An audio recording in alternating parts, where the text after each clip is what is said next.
morning. Good afternoon. Good evening. And good night. Are you tired of us saying that every single podcast? I'm not. Well, I'm more concerned about the people listening to the podcast. I'm not. Anyway, my name is Steve. And my name is Kass. And we welcome you, and the sound you just heard is the sound of...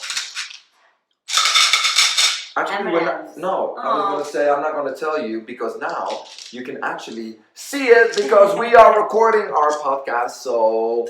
I just ruined it all, but let me tell you, one of the tastiest treats is a peanut M&M. For me, it's this. Mm-hmm. I'm going to show the people at home. I don't know if you know what it is. But I think if it's wrapped in a different color, a lighter color, it would be better. The white chocolate ones. Yeah. Oh, yeah. What's happening? Oh, yeah. We're doing it. We're doing it. All right. So we are recording live from the basement of my house. We made a little podcast studio. And keep going. Not only can you listen and tune in, but if you want to see the action, if you want to see this friendship in real life. And see me eat chocolate Reese Witherspoons. They're so good. Buttercup. Anyway, this is a very short podcast. And the reason why is because we're actually having a meeting later on for our live event in Boston. So that is October 20th. It's gonna be amazing. We cannot wait. We just had the most incredible event in Canada. Yeah. All of the events just seem to keep building, and we're so excited to be traveling. Yeah. And the finish of this year and next year is gonna be loaded with more live events, and I can't wait to be doing that. That's right. So what is the subject of today? I actually had a subject, but you kind of disagreed on it. Yeah. Should we explain to people first about when we say, one of the things that we preach is visualization. If you say, oh my God, oh yeah, it's happening. Or we're doing it. Or we're doing it, it's actually going to happen. Yeah. So in the morning, for example, when I text Kass, okay, are you ready for a podcast? She said, oh, it's happening. It's happening. We're doing it. But we're in the car, and Kass is talking about an amazing event that she would love us to speak on. It's a massive event. We're not going to share any details. It's a huge company, and my friend happens to be the CEO of the company. I mean, it would be a dream of me to speak there.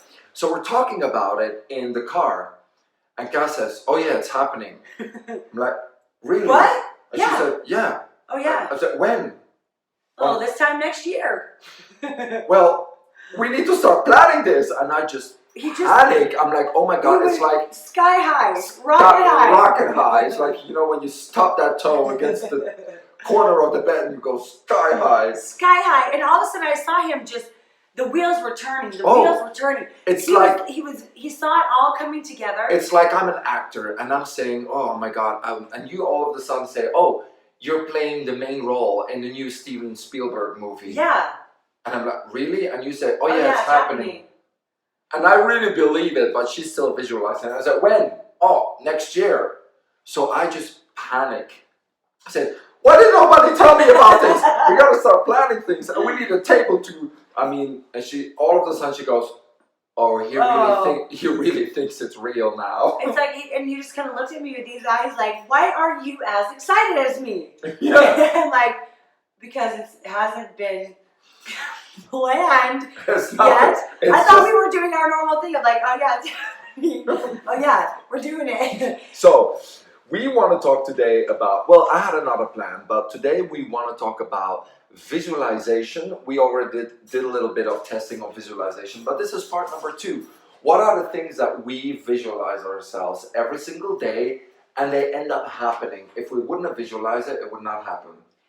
When you are driving in your car and you are panicked for time, all of a sudden what you see is like, oh my gosh, and I'm going to get this red light, and I'm going to check that red light, I'm going to be late, and my boss is going to be mad. All of a sudden you tailspin and you visualize everything working against you. When I feel that, I all of a sudden say, nope, it's fine. I can do this little shortcut. Here we go. Yeah. I am so quick now to try and come up with a solution. Oh yeah. Because there's no use in tail spending into negativity. Yeah. You've got to find solutions as fast as possible, and then all of a sudden it just switches. I visualize every single time when I have to go and teach a class, and I still have that little bit of insecurity, new song, new people. I know I'm going to walk in that class, there's going to be people who hate me, who do not like what I'm doing. So I visualize every single time when I go teach that I get on that stage and I see a lot of people and everybody's smiling and having fun and enjoying it. I visualize it every single time. Yeah. And it takes away that insecurity of people not liking what I'm doing, not liking me. And it's crazy. For example, today in your class, you wanted me to teach a couple of songs. So in the beginning, in the warm-up, I'm already screaming the whole room like, are they going to be okay with me? Did you just burp? No, I was doing the screaming. Oh, the screaming. Are these people going to like me? So there's that one woman, and I scream, ah! And she looks behind her at me with the eyes of like, who are you? Yeah. Don't ruin my workout? Yeah. And I go, oh God. Oh no. So I had to visualize that. I had to put up a completely different story. So I visualized that she turned around and go, uh-huh. Finally, the party came. Yeah. I had to do that to not be scared to go on stage and say, oh my God, this lady's going to hate me. I had to visualize that. And I did it in 5 seconds and it was done. Who on earth in that class? So, it wasn't my class. I was no, there was a lady in front of me, no shoes on. She could dance, not her, next to her. The one that kind of went right when everybody went left. Yep. Yeah. And she turned around and gave me eyes, and I had to visualize, oh, she's giving me, I have to change the story. She's giving me the eyes of the, oh yeah, finally. So this is what I do when I have to go teach a class. Another things that you do that you visualize. When I walk into a room, I have 2 options. One is I can adjust to the temperature of the room. I never choose that option. I always come in and I want to make the room fun. But that can be too much for people. People might not like the high energy that I am. That I cannot help myself. So I always say the same type of thing. Okay, when I walk in, I am going to go and greet everybody. I tell myself they're going to be so excited to see me. Because really, why would I plant a seed of anything else? Yeah. When I walk into a rehearsal, when I walk into a new training, when we walk into a live event, I think, oh, they're going to be so excited to see me. And then it's amazing what you see different. You truly see exactly what you're looking for in life. Yeah, that's true. There's a song from I don't even know what play it's from, but it says, I'm the one who writes my own story. I'll decide the person I'll be. What goes on the spot and what does not is all according to me. I can't remember the tune. And it has really stuck with me. Like, my life is, I'm the one who writes my own story. Totally. I decide who I'm going to be. What I write there is completely up to me. Yeah. So if you want to look at your life as, oh my gosh, it's such a drama. Oh, these people don't like me. That's exactly the story that you're writing. Yeah.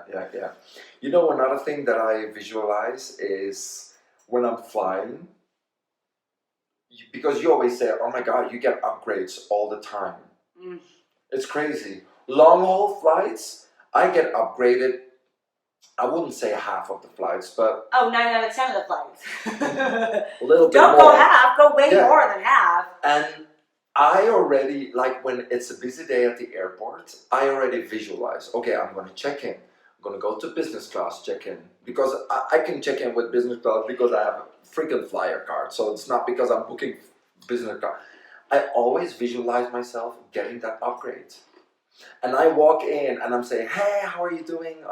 Good. I'm really hoping that, I don't know if you guys are upgrading anybody today. And I really hope that you can think about me and stuff like that. And I keep visualizing, or even if I don't get it then, okay, I'm gonna get it at the entrance, or they're gonna or they're gonna switch me from my seat. Yeah. Even when I was sitting down in economy class, somebody came up to me and said, "Sorry, you're in my seat." I'm like, "We had the same number."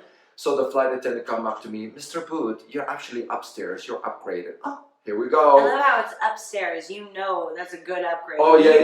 You gotta go upstairs. When they say, "Excuse your me," flight's upstairs. Mine would be with the bags. It's not in the front of the plane anymore. It's upstairs, which is fantastic. When you fly Emirates and you go upstairs, good flight. So this is another thing that I always visualize myself. Like every time I go to the airport, I'm gonna have a smooth transition. I'm gonna have I'm gonna get upgraded, stuff like that. I'm really practicing that. It really doesn't work for me. Huh. I would love to do a poll. Now listen, I'm not a feminist. I am not a.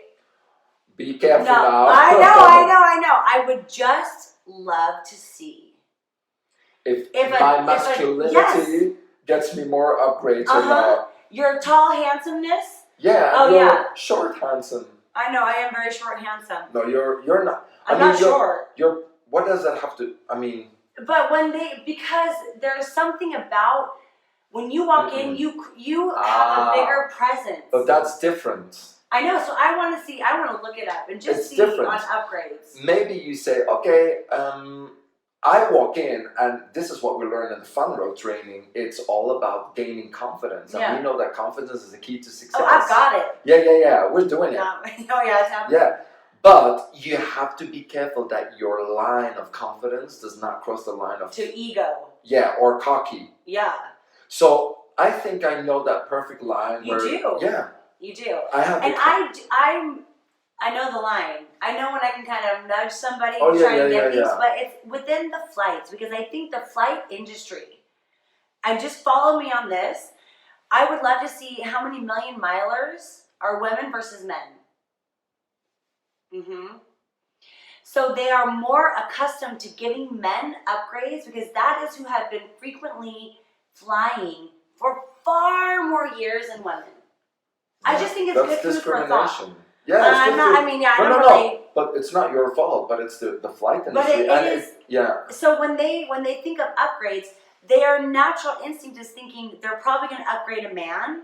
And we talk about visualization. Maybe they're thinking of because that is who has been their customer for years and years and years. Yeah. And so there's something with that I think the women are in the back of the plane or they're working the plane. The guys are flying the plane and they're getting upgrades. Yeah. But listen, thank God that world is changing. I love it to see female captains, female pilots. I love it. And I am not maybe I should be more of a feminist because but flight attendants is quite balanced, I think. It's much more now. Much more. It used to be a very feminine job, but now. So I just want to see maybe just by history speaking on flying in general. Yeah. I think it might be good food for thought.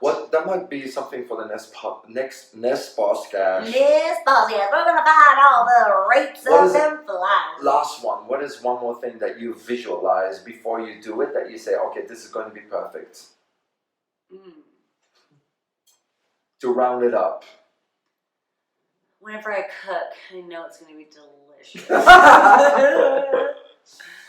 Don't you do something with your kids that you visualize like, okay, when they're coming back, we're going to... Oh yeah, so I was going to say like I kind of visualize... Sorry, your whole life is visualization. You do that so much that you don't realize how much you do it. I don't know what I'm doing when I'm not. Yeah, okay. Even when my kids come home, I visualize how they're gonna respond to me when they come home. When I come home to my husband, when he walks in the room, I can visualize how that's gonna be. I visualize how the night is gonna turn out. But I try and really focus on visualizing solutions versus problems. And even when I know there's probably going to be a problem, I think, okay, well, we'll get to that problem when we need to. Yeah. Let's start thinking of all the other options that could be on the positive. Yeah. But it's exactly what we talk about in the Fun Road. We have so many examples of this and how you truly have two different options of how you view a situation. Yeah. And it's all made up. Yeah. Both options are completely imagination. Totally.